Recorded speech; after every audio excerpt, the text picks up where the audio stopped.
السلام علیکم. محمد رضا صدیق اپنے پروگرام میتھس نیوز کے ساتھ حاضر ہے. درخواست پر اعتراضات دور کر دیے گئے. میں نے پہلے بھی کہا تھا اس سے پریشان ہونے کی ضرورت نہیں ہے. اب دوبارہ کوشش کروں گا آپ تک میں چیزیں کلیئر کروں.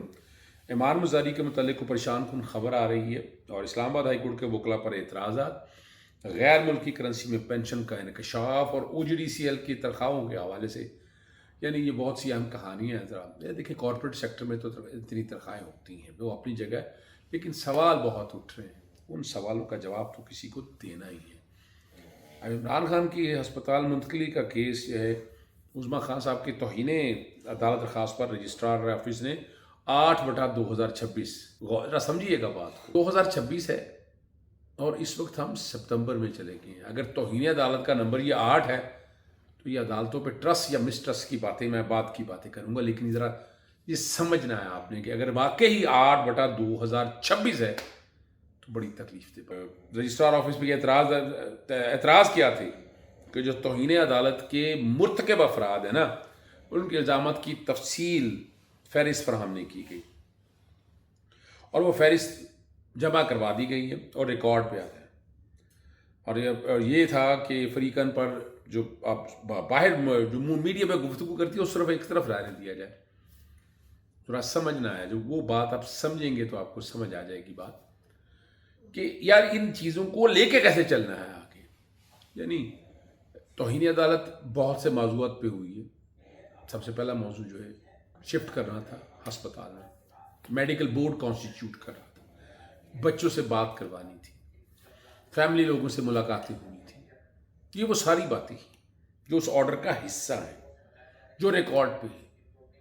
اور کئی لوگ کہتے ہیں، میں نے آپ کے سامنے اس وقت بھی کہا تھا کہ توہین عدالت کی درخواست آج کل چھٹیاں ہیں، نمبر تو لگ گیا لیکن فکس نہیں ہوگا. اگر فکس ہونی ہے تو اسی بینچ کے سامنے جانی ہے، اور وہ بینچ دستیاب نہیں ہے، چھٹیوں میں لگنا ہے. اور وہ بینچ جب دستیاب ہوگا تو لگا دیں گے. اب چیف جسٹس کی سوابدید ہے یا اس کمیٹی کی سوابدید ہے کہ وہ بینچ بنے یا نہ بنے. اب یہاں تو Supreme Court Practice and Procedure Act آ گیا تھا کہ یہاں بیٹھ کر بننا بھی تھا، لگنی بھی تھی باتیں، کہ ساری باتیں آنی تھی.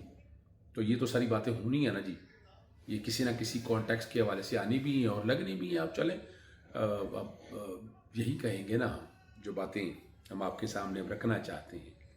اب آگے جو بڑی بات ہے نا کہ اس کا ایک اور ریمیڈی بھی میں آپ کے سامنے چاہتا ہوں. وہ آرٹیکل 187 کے ہائی کورٹ، متعلقہ ہائی کورٹ میں جا سکتے ہیں. اور اب ہائی کورٹ متعلقہ کس ہائی کورٹ میں جائیں گے؟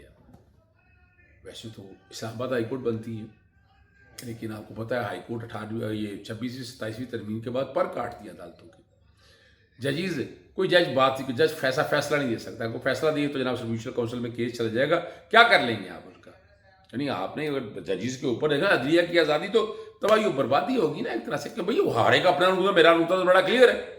میں آج بھی سمجھتا ہوں کہ 26 اور 27ویں ترمیم یہ پاکستان میں جو کہا نا کہ عدالتیں انصاف فراہم نہیں کر رہی، ونسٹن چرچل کی باتوں کو سامنے رکھتے ہوئے، تو ایسا ہی ہے. آئے نا ذرا، کتنی درخواستیں سنی جاتی ہیں، کتنی درخواستیں، عام بندی کی زندگی کیا ہے، لائف کیا، یہ بنیادی حقوق کی خلاف ورزی ہو رہی ہے. یہ سارا کچھ سامنے ہے اور ہم یہ سارا کچھ ریکارڈ پہ دیکھ رہے ہیں جناب. ہر چیز واضح ہے، آئین اور قانون بڑا کلیئر ہے. لیکن یہ جو کچھ بھی ہو رہا ہے، اس کو کون فیس کرے گا، یہ آنے والا وقت بتائے گا آپ کا. صحیح ہے نا؟ وہ بڑی باتیں کہی گئی جناب، وہ رجسٹرار باہر آ گیا. اچھا، وہ احسان کرنے آیا تھا رجسٹرار سپریم کورٹ؟ پرفارمنس کیا ہے؟ اب ہائی کورٹ سے، یعنی ادھر سے سپریم کورٹ سے وہ وفاقی آئین ادارہ جانا تو پیدل کراس کر کے جا کے دکھائیں. وہاں گاڑی کھڑی کرنے کی جگہ نہیں ہے. میں نے اتنے مراسلے لکھے ہیں، کوئی بتا دیں اثر ہوا ان پہ؟ نہ رجسٹرار پہ اثر ہوا. میں نے لکھا بار بار کہ بتائیں یہاں پر اعتراضات کی نوعیت کے حوالے میں بہت کچھ لکھ چکا ہوں. آئینی عدالت بنانے کے حوالے سے یا تو میں نہ لکھا ہوں، میں نے بہت سی چیزیں لکھی ہیں اس حوالے سے، لیکن اس پہ کوئی اثر ہوا ہی نہیں. اب یہ بڑی زبردست خبر دی ہے. ایک رپورٹر نے جو ہے نا، عمران اصغر نے ذرائع سے اپنے چینل پر خبر دی تھی کہ عمران خان کے ساتھ مرسی جیسا سلوک کرنے کی بات پر متعلقہ حلقوں نے ناگواری کا اظہار کیا. عمران خان سے آج بھی اہل خانہ کی ملاقات نہیں ہوگی. پاکستان تحریک انصاف کی مرکزی قیادت کو ملاقات نہ ہونے کا آگاہ کر دیا. اب اس پر بہت کوشش کرتے رہے کہ ملاقات ہو، اور گزشتہ ہفتے کے واقعات کے باعث ایسا نہیں ہوا. جو مرضی آپ کہہ لیں، جتنی مرضی بار نے وائلیشن کی ہے، جائے کورٹوں کے اندر. آپ کون ہوتے ہیں ملاقاتیں روکنے والے؟ یار کس کیپیسٹی میں روک رہے ہیں ملاقاتیں آپ؟ اور لیکن یہ بات بڑی وضاحت کے ساتھ ہے، آج جس کی لاٹھی اس کی بھینس اپنی جگہ ہے، لیکن آج جو مرضی آپ کریں، آپ کو پوچھنے والا کوئی نہیں، آپ سے بات کرنے والا کوئی نہیں، آپ اپنے طریقے سے چیزوں کو لے کر چلیں، جو مرضی کر دیں، سیاہ کریں سفید کریں، کوئی پوچھنے والا نہیں ہے آپ کو۔ ایمان مزاری صاحب کے حوالے سے آ رہی ہے کہ نہ طبی سہولیات نہ ملنے، فیملی نے تشویش کا اظہار کیا ہے، اور 23 جنوری 2026 سے جیل میں قید ہیں۔ متنازع سزا کے خلاف ان کی سزا معطلی کی درخواستیں، قانون کی کارروائی کی سنگین خلاف ورزیاں ہوئیں اور اسلام آباد ہائی کورٹ میں ابھی تک سنی نہیں جا سکی۔ یہ 26ویں اور 27ویں ترمیم کے بعد کی بات ہی ہو رہی ہے۔ اور جیل میں ہفتہ وار ملاقاتوں سے مطمئن تھے، لیکن اب یہ بیان جاری کرنے پر مجبور ہے، یہ ان کی طرف سے آ رہا ہے کہ گزشتہ 3 ہفتوں سے امام مظہری کو صحت کے مسائل کا سامنا ہے۔ جیل میں طبی سہولیات پر سنجیدہ سوالات اٹھتے ہیں۔ پہلے مسئولوں سے شدید خون بہنے کی شکایت آئی، لیکن جیل میں کوئی ڈینٹسٹ دستیاب نہیں۔ انہوں نے کہا ہم نے اپنے ڈینٹسٹ سے مشورے کے بعد اسے دوا بھجوائیں، لیکن تمام دوائیں اس تک پہنچ نہیں سکی۔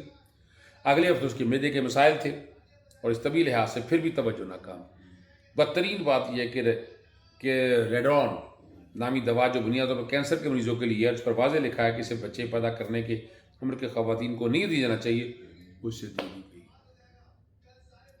اور 1 ہفتے میں ایمان کو سینے کا انفیکشن ہے جو انتہائی تشویشناک ہے، اور ان کا بلڈ پریشر کیا گیا جس میں انفیکشن ظاہر ہوا، اس لیے ان کے سینے کا ایکس رے کروانا ضروری ہے، لیکن جیل اقوام نے ابھی تک سینے کا ایکس رے نہیں کروایا تاکہ انفیکشن کی وجہ معلوم کی جا سکے۔ اب اس پہ جو بات وہ کہہ رہے ہیں ان کی تشویش اور بڑھ گئی ہے۔ ڈھڈے کی خواتین وارڈ میں جن قیدیوں کو ممتاز بنیادی بیماریوں کی تشخیص ہوئی انہیں الگ نہیں رکھا جاتا، اور دیگر قیدیوں کے ساتھ ہی ملتی جلتی خواتین کے لیے طبی سہولتیں اور ڈاکٹرز کی دستیابی انتہائی ناقص ہے۔ اب یہ خبر جیل کے اندر جو ہے نا انتہائی طبی سہولت کے قیدیوں کی فلاح و بہبود، ریاست کی ذمہ داری اور بہت سے سوالات اٹھتے ہیں۔ ٹھیک ہے نا جی، سزا معطلی کی درخواستیں بر وقت سنی جائیں، ان تمام مسائل کے حل سے بچا جا سکے۔ لہٰذا انہوں نے کہا کہ ہم جیل حکام اور حکومت سے مطالبہ جو کیے ہیں وہ ذرا یوں ہیں کہ ایمان مظہری کا سینے کا ایکس رے جلد کیا جائے، تمام خواتین قیدیوں کو مناسب طبی سہولیت فراہم کی جائے، بشمول ڈیٹا کیئر، متعدد بیماری مبتلا قیدیوں کو عزت کے ساتھ الگ قرنطینہ کوارنٹائن کیا جا سکے تاکہ قیدیوں کو محفوظ رکھا جا سکے، قیدیوں کو اسپیشلسٹ ڈاکٹرز اور متعلقہ ادویات تک رسائی دی جائے۔ حکومت 8 ستمبر 2026 کو اسلام آباد ہائی کورٹ میں مقرر ایمان مظہری اور ہادی کی سزا معطلی کی درخواستوں کی مخالفت نہ کرے۔ اب جسٹس بڑا زبردست خادم حسین سومرو کا سپریم کورٹ کے صدر ہارون رشید سے وکلا کے رویے اور غیر سنجیدگی بنا۔ یہاں وکیل زیادہ معاملت نہیں کرتے، میرا تعلق ایک گاؤں سے، وہاں بھی ایسا رویہ نہیں ہوتا، میں یہاں پر سیکھنے آیا، کچھ نہیں سیکھا۔ 33 اعلیٰ ریٹائرڈ افسران کے بیرون ملکی کے بعد غیر ملکی کرنسی میں پینشن لینے کا انکشاف ہوا۔ وزارت خارجہ نے بیرون ملک ریٹائرڈ افسران سے متعلق تفصیلات پارلیمنٹ میں پیش کر دی، اور غیر ملکی کرنسی میں پینشن حاصل کرنے والے افسران کی حکومت کو 34 کروڑ 31 لاکھ روپے سالانہ ادائیگی کرتی ہیں۔ یہ متعلقہ اب جو حکام ہیں جو غیر ملکی کرنسی میں پینشن ادا کرتی ہیں، کئی ملکوں میں رہنے والے جو ہے نا، یہ بڑے مزدار بات ہے، کئی ملکوں جو رہنے والے افسران کو حکومت پاکستان پینشن کی ادائیگی ملکی کرنسی میں بھی کرتی ہے۔ ملکی کرنسی میں پینشن حاصل کرنے والے میں ریٹائرڈ افسران کے علاوہ اعداد و شمار وزارت خارجہ کے پاس تھرو نہیں ہوئے ہیں۔ اب یہ وہ چیز ہے جو میں نے آپ کے سامنے رکھ دی ہے، اور اگلی بات جو میں آپ کے سامنے اسی طرح OGDCL کے حوالے سے آئی ہے بات کہ سینٹ میں جو اجلاس آیا وہ کوشش کروں گا بیک گراؤنڈ پہ چلا جائے۔ سینئر قیادت اور اعلیٰ عہدوں اور مراد کی تفصیلات سینٹ میں پیش کر دی گئیں۔ OGDC کے MD جو ہے احمد حیات اللہ کی بنیادی تنخواہ 55,64,000 روپے کے قریب ہے۔ فائنینشیل افسر محمد انس فاروق کی تنخواہ 28,37,000 روپیہ، ایگزیکٹو ڈائریکٹر عامر سلیم کی تنخواہ کو 22 لاکھ روپے کی، executive director HR Shahzad Safdar, executive director services صلاح الدین اور ایگزیکٹو ڈائریکٹر عاطف غفور مرزا کی تنخواہ 18 لاکھ کے قریب۔ اب بہت سی تنخواہیں وہ ساری کو بتائی ہیں۔